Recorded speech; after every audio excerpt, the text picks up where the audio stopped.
성경 봉독하도록 하겠습니다. 에베소서 1장 3절에서 5절입니다.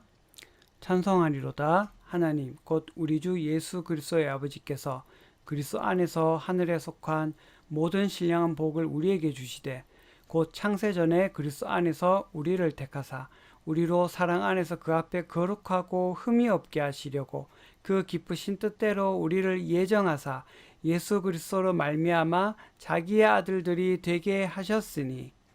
아멘. 구약시대 하나님께서 사랑하심으로 관계를 맺으며 백성들에게 말씀하셨어요. 모세는 그리심산에서 축복을 선포하고 에발산에서 저주를 선포하였습니다. 하나님만 섬기고 하나님 말씀을 따라 살면 축복을 주시고, 하나님 외에 다른 신을 섬기고 하나님 말씀을 따라 살지 않으면 저주를 주신다 하셨습니다.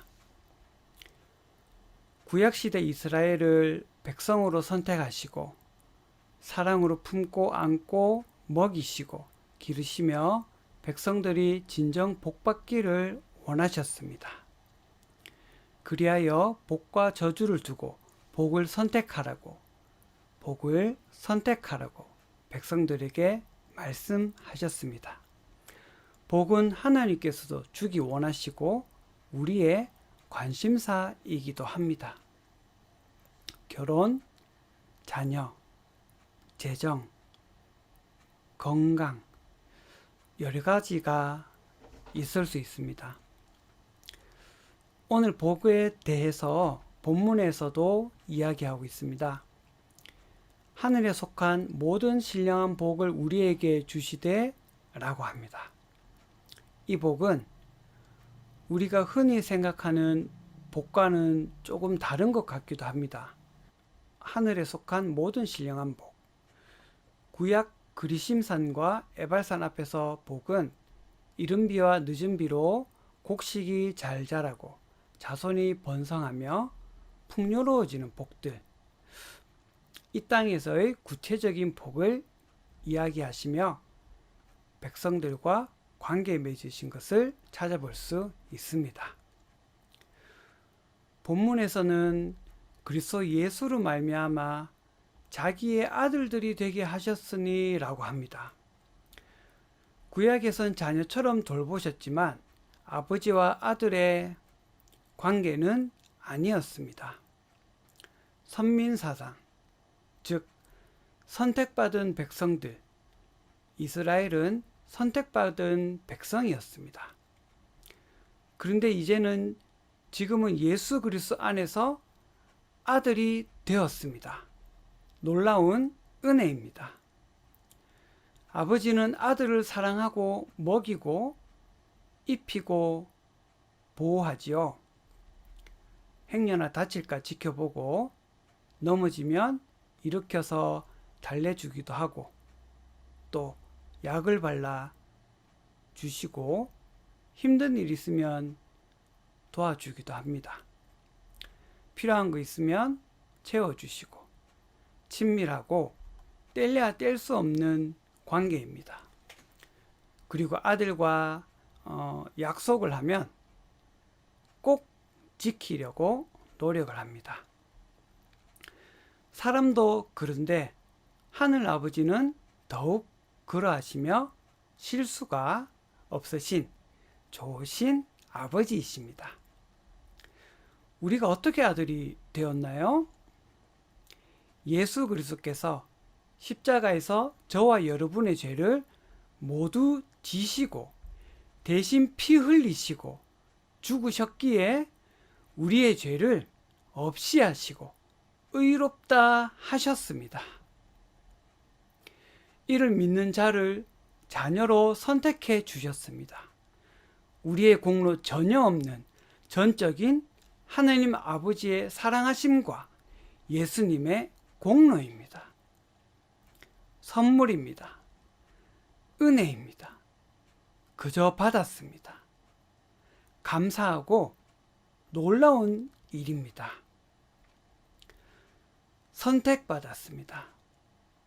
우리가 선택받았음을 성경 곳곳에서 이야기하고 있습니다.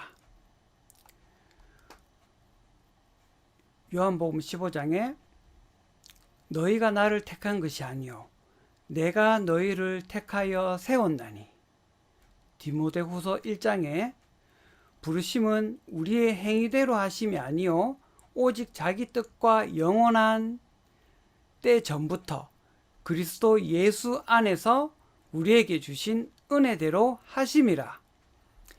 하나님의 뜻대로 영원 전부터 주신 은혜로 예정하셨습니다. 선택받은 것은 전적인 하나님의 뜻과 은혜의 결과이지 나의 행위와 신분 등에 의한 것이 절대 아닙니다. 하나님은 우리를 무조건적으로 사랑하시기로 결정하셨습니다. 그래서 우리를 부르시고 자녀 삼으셨습니다. 이것이 하나님의 사랑이요, 선택이요, 부르심입니다. 무조건적인 사랑, 조건이 없이 사랑하셔서 예정하시고 그것을 확정한 것이 바로 십자가입니다. 저희 공로 전혀 없는 100% 아버지의 사랑과 예수님의 공로입니다. 영원 전부터 우리를 예정하시고 때가 되어 자녀로 우리를 부르신 것입니다. 우리를 부르신 그 섭리를 깨달으면 얼마나 감사한지 모릅니다. 제 개인적인 이야기를 잠시 하면, 저는 중3 때 예수님을 영접하고 자녀가 되었습니다. 부모님과 이 이야기를 아직 나누진 않았지만 여러분께 먼저 나누면, 저희 부모님은 제가 초등학교 3학년 때 이혼을 하셨어요.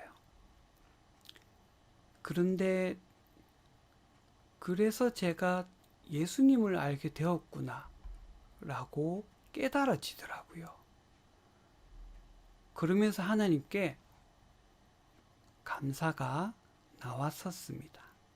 하나님께서 그렇게 저를 인도하신 그 인도하심들에 대해서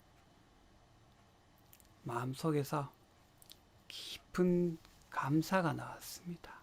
나를 위해서, 나를 선택하시기 위해서, 나를 부르시기 위해서, 아니 선택하시고 예정하신 그 예정대로 나를 부르시기 위해서 이렇게 인도해 오셨구나 하는 것. 다른 청년의 간증을 잠깐 소개할게요. 그 청년은 혈액투석을 일주일에 2-3번은 해야 살아갈 수 있는 청년입니다. 자신은 과일을 먹이면 죽는다고 하더라고요. 제가 처음 다닌 모교회의 청년인데, 그 청년을 처음 본 건 교회가 아니라 근처 어두운 골목길이었습니다.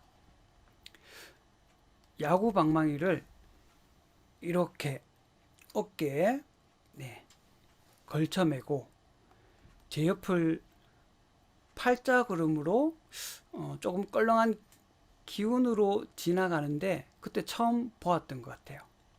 당시엔 좀 겁나더라고요. 근데 제가 다니는 모 교회에서 그 청년을 본 거예요. 그렇게 몇 년을 지냈는데 그 청년도 예수님 영접하고 성화되어 가면서 중등부 교사로 섬기게 되었어요. 저보다 3살 어린데 저와 형동생 하면서 그렇게 지냈었습니다. 당시 그 청년이 23 아니면 24 정도인데 중등부 수련회에서 간증을 하더라고요. 저는 간증이 예정되어 있는지 몰랐었는데, 자신은 가정 형편상 부모님 없이 형하고 둘이 산 걸로 기억을 하고 있어요.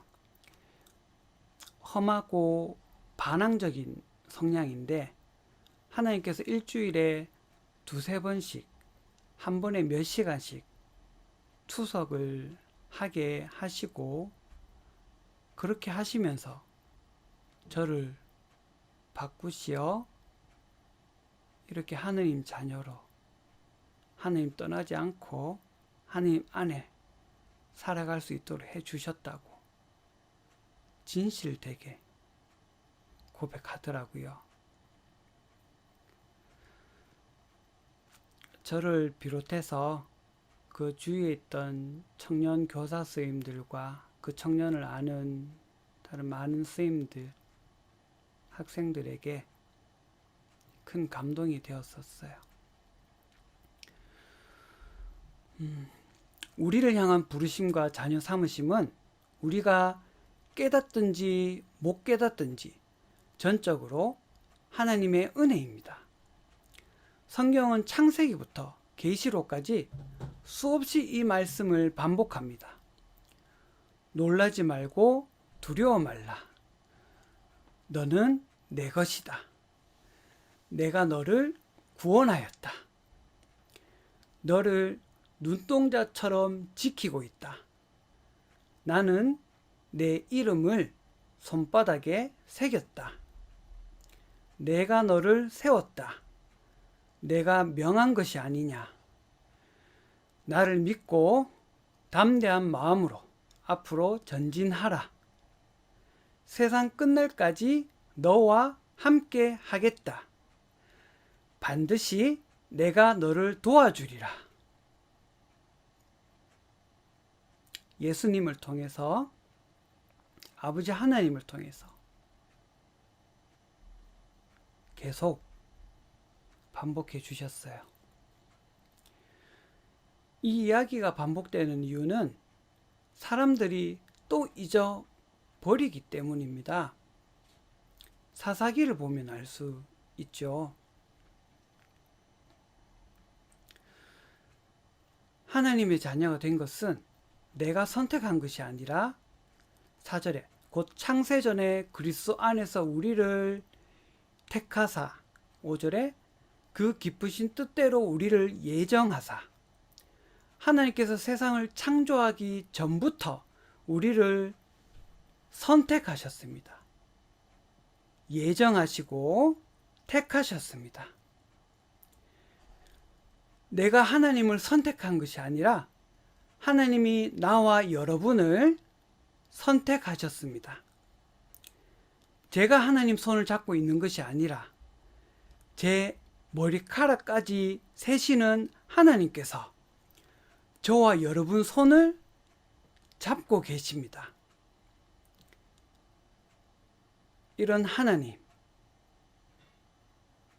예정하시고 때가 되어 부르신 우리 하나님, 예수님을 나의 구세주로, 구원자로, 구원주로 보내어 주신 우리 아버지 하나님, 하나님을 믿음으로 하나님께 영광 돌리는 저와 여러분 되기를 축복합니다.